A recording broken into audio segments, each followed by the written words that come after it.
dihormati di kalangan bangsa Arab karena beliau yang menemukan kembali sumur Zam-Zam yang telah kering berabad-abad lamanya. Abdullah ayah Rasulullah adalah salah satu dari 10 putra yang paling dicintai, tak hanya oleh ayahnya, namun juga oleh kalangan masyarakat karena akhlaknya yang mulia dan ketampanannya. Dalam tubuh beliau ada cahaya yang tersimpan, itulah Nurullah Nabi Muhammad SAW sebagai ayahnya. Karena kemuliaan beliau, akhirnya beliau dinikahi dengan seorang wanita pilihan dan terbaik pada masa itu, yaitu Aminah.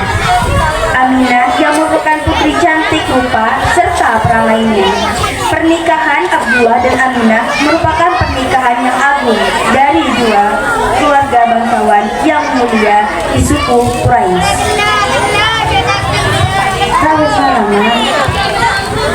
Selama dagangan tersebut Aminah mengandung dan disambut bahagia oleh semua pihak.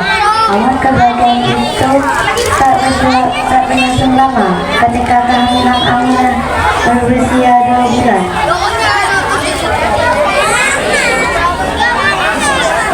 Abdullah wafat saat melakukan perjalanan ke Syam.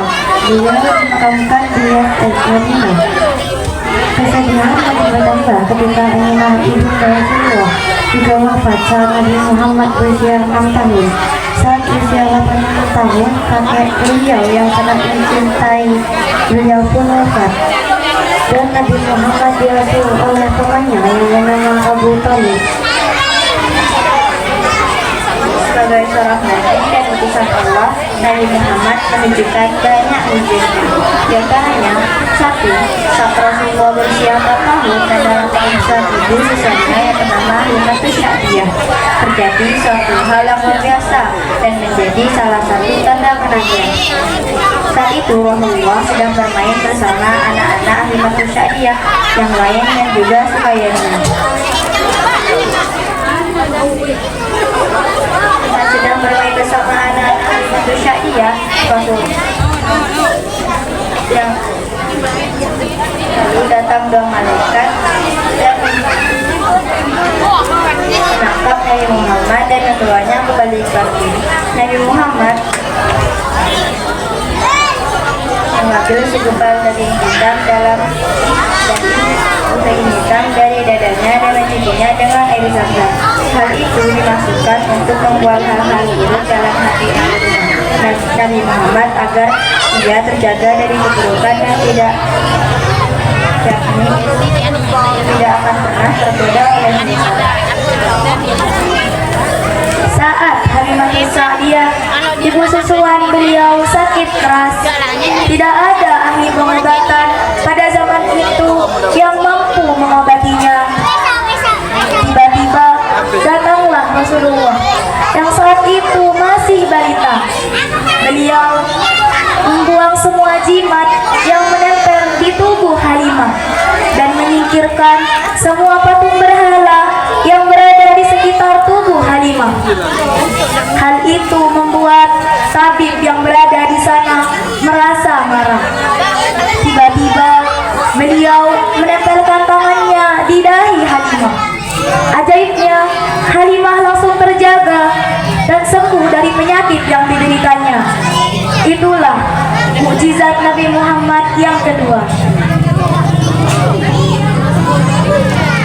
Saat pasukan perang kaum muslimin Ansar di Hudaybiyah dan tak ada mata air untuk mereka mengambil air minum, maka Rasulullah meletakkan bejana di bawah jemarinya, dan dari jemari itu mengalir air yang mencukupi kebutuhan air para pasukan tersebut yang dalam riwayat jumlahnya 1.500 orang. Rasulullah pernah ditantang oleh kaum Quraisy suatu yang tidak masuk akal. Mereka meminta agar Rasulullah membelah bulan dan meletakkan setiap bagiannya di atas dua gunung yang berbeda. Atas izin Allah, hal itu benar-benar terlaksana. Tempat saat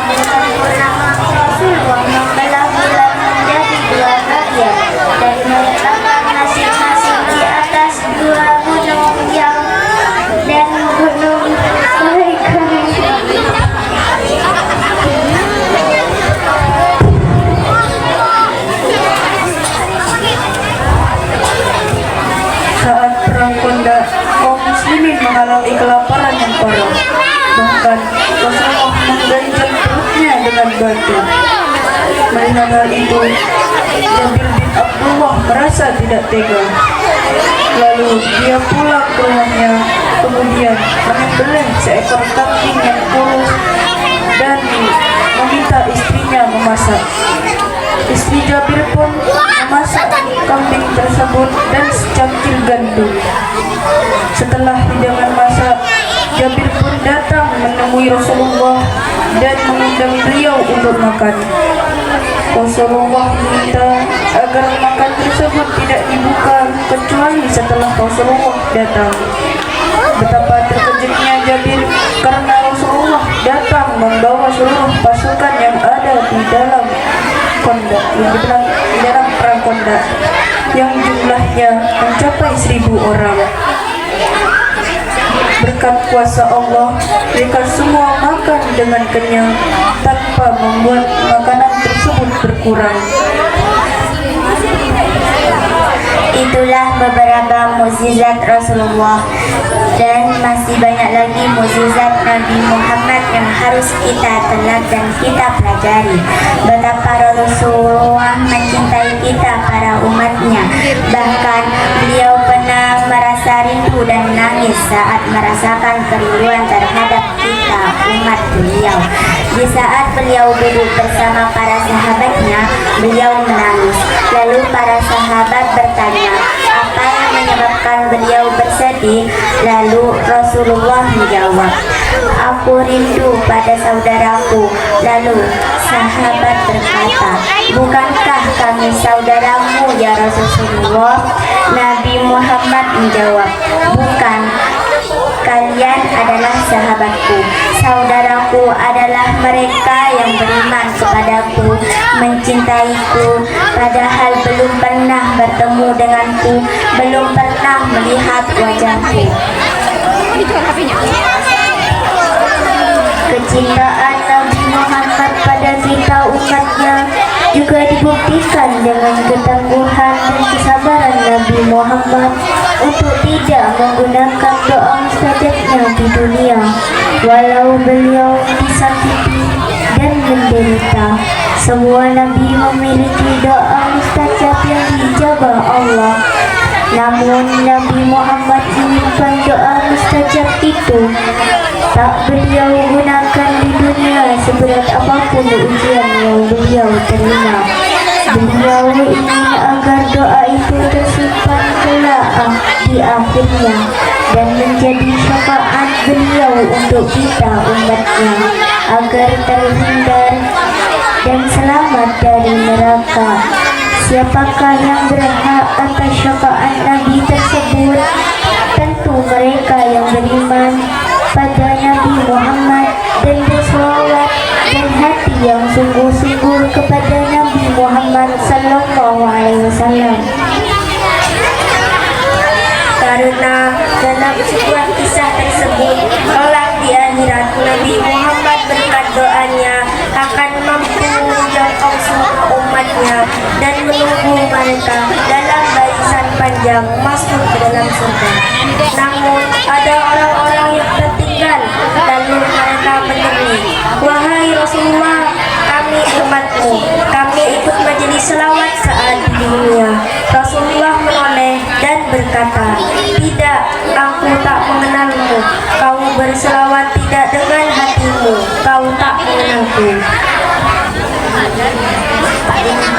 Betapa ruginya saat itu terjadi. Semoga Allah jaga kita dalam taat dan cinta yang sebenarnya pada Rasulullah, hingga kita berhak mendapat syafaat beliau kelak di akhirat.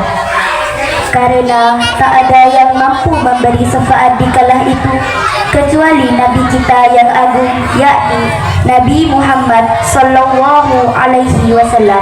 Allahumma sholli ala Sayyidina Muhammad